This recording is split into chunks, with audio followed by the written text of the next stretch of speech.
యమున ఇటీవల ఒక ఇంటర్వ్యూలో మాట్లాడుతూ పెద్ద హీరోలతో సినిమా చేయాలి అని చెయ్యలేకపోయాను అని ఒక వెలతి ఉండేది అని అన్నారు. చిరంజీవితో సినిమా చేయాలి అని అనుకున్నాను అని చెప్పారు. చిరంజీవితో యమున హీరోయిన్ గా నటించకపోయినా కూడా ఒక సినిమాలో చిరంజీవితో కలిసి యమున నటించారు.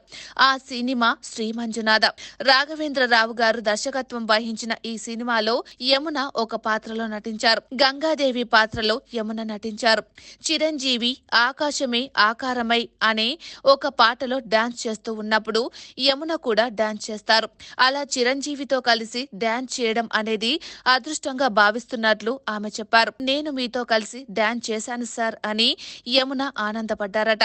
రాఘవేంద్రరావు గారు వచ్చి చిరంజీవి యమున పేరు బాగున్నారు అని, వీళ్ళు ఇంత బాగుంటారని తెలిస్తే ముందే సినిమా చేసేవారు అని అన్నారట. ఇది చాలా పెద్ద కాంప్లిమెంట్ గా భావిస్తాను అని యమున చెప్పారు.